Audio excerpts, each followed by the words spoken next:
Bulb is 220 volt and 100 watt power दे रखी है उसकी, when it is operated on 110 volt the power consumed is. तो इस क्वेश्चन में हमें दे रखा है एक की वोल्टेज दे रखी है जिसकी दे रखी है 220 वोल्ट, ठीक है, उसका पावर दे रखी है 100 वॉट, ठीक है। न्यू वोल्टेज जो हमारे को दी उन्होंने दी 110 वोल्ट और हमें इस केस में उसकी पावर निकालनी है, ठीक है, ये है हमारा क्वेश्चन। तो अब हमारे को पता है कि पावर का फॉर्मूला होता है V इंटू आई, ठीक है, एंड इस केस में पावर डैश का फॉर्मूला, ये भी डैश होगा, पावर डैश का फॉर्मूला होगा V डैश इंटू आई। हमें पता है जब वोल्टेज चेंज होती है तो करंट इज सेम, तो करंट हमारा सेम रहता है, तो इन दोनों केस में हमारा करंट की जो वैल्यू है वो सेम रहेगी, करंट इज सेम, ठीक है। तो अब ये बन गई हमारी पहली इक्वेशन और ये बन गई हमारी दूसरी इक्वेशन। अब हम सेकंड इक्वेशन डिवाइड करेंगे हमारी फर्स्ट इक्वेशन से। तो जब हमने डिवाइड किया हमारे पास वैल्यू आई P dash upon P is equal to V dash into I upon V into I से आई कट गया क्योंकि सेम था, तो इसकी वैल्यू आई P dash upon P is equal to V dash upon V। अब P dash की value का दे रखी है हमारे को 100, P की वैल्यू हमारे को निकालनी है, V डैश की हमारे को दे रखी है 110 और V की दे रखी है हमें 220, ठीक है। अब मैं इसको अगर डिवाइड करूँ तो 1/2 आ जाएगा, तो ये होगा 100 upon 2 is equal to P, cross multiply हो गया तो ये 2/50 आ गया, तो 50 वॉट इज दी पावर, ठीक है। सो 50 वॉट इसकी पावर हो गई, जिसमें हमारा करंट सेम रहता है अगर हमारी वोल्टेज डिफरेंट हो तो। Next question is how many 176 ohm resistors are required in parallel to carry a current of 5 ampere on a 220 volt line। तो हमारे को बताया हुआ है कि कितने रेजिस्टर लगेंगे 176 ओम में जो कैरी करता है 5 एम्पियर का करंट और 220 वोल्ट का वोल्टेज। तो इस क्वेश्चन में ये दे रखा है कि फॉर एग्जांपल ये एक रेजिस्टर है, ये एक रेजिस्टर है, ये दूसरा रेजिस्टर है, ऐसे कितने रेजिस्टर और लगेंगे, ठीक है, कितने रेजिस्टर और लगेंगे ताकि वो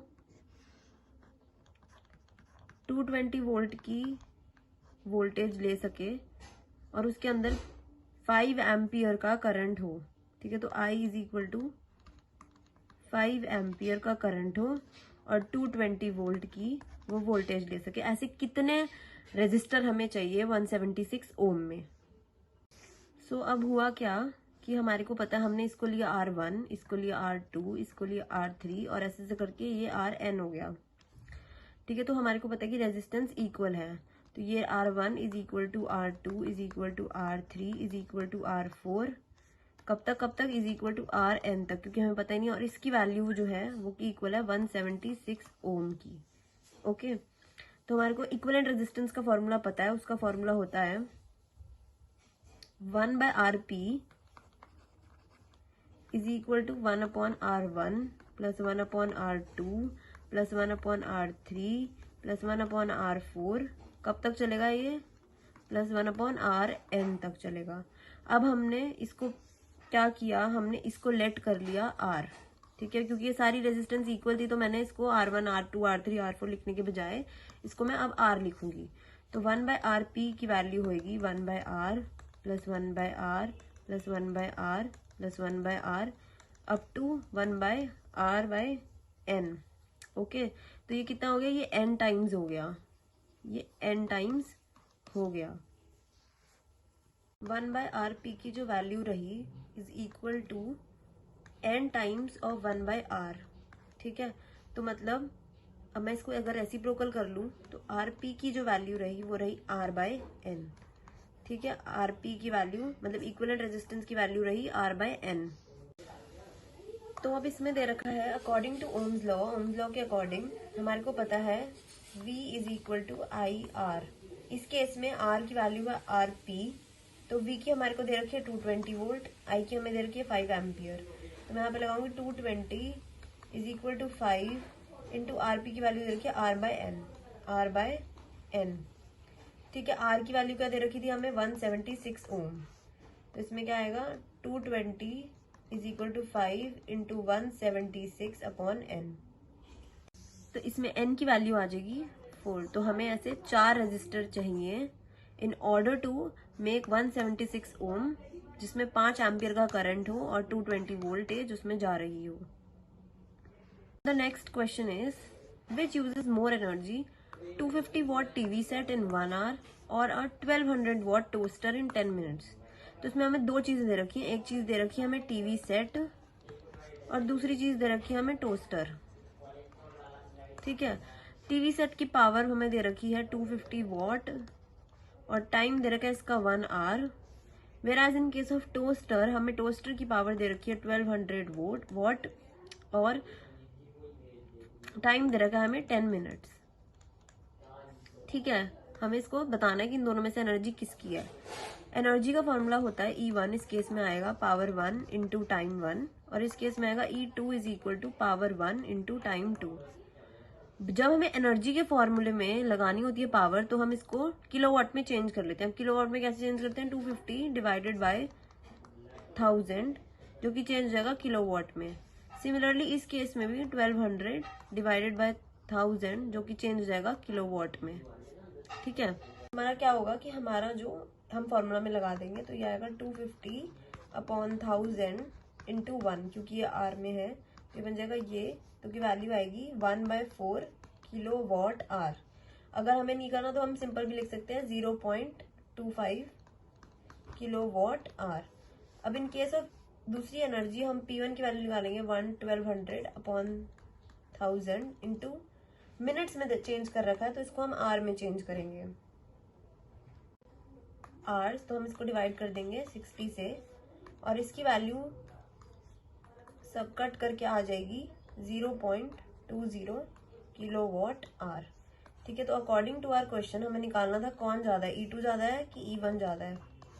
वैसे E1 is greater than E2, but अगर हम वैसे देखा जाए तो ये 10 मिनट में इतनी खींच रहा है, बट ये 1 घंटे में इतनी की ले रहा है। बट हमें क्योंकि एनर्जी बतानी थी अपने क्वेश्चन के अकॉर्डिंग, तो इसके अकॉर्डिंग E1 एनर्जी जो है वो ज्यादा है E2 से। A piece of resistance R is cut into 5 equal parts. These parts are connected parallel and if the equivalent resistance is R dash, find the value of R. हमें R की value निकालनी है। तो for example ये मेरा एक वो है जिसका रेजिस्टेंस जो कि दे रखा है वो की दे रखा है R।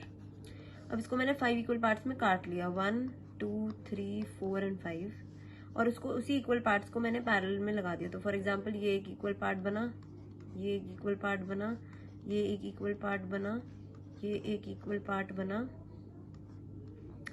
ये एक इक्वल पार्ट बना। तो ये 5 पार्ट जो बने इसको मैंने पैरेलल में लगा दिया। ठीक है, तो इनकी रेजिस्टेंस, इनकी जो रेजिस्टेंस हुई हर की, वो R1 is equal to R/5 हो गई। ठीक है, कैसे वो मैं आपको बताती हूँ। अब हम समझेंगे ये कैसे हुई। ठीक है, तो हमारे को पता है कि resistance is directly proportional to length, तो इन सबकी लेंथ हो जाएगी L/5 L/5 L/5 L/5 और L/5। ठीक है, तो जो मेरी न्यू रेजिस्टेंस बनेगी R1, वो की डायरेक्टली प्रोपोर्शनल होगी L/5 से।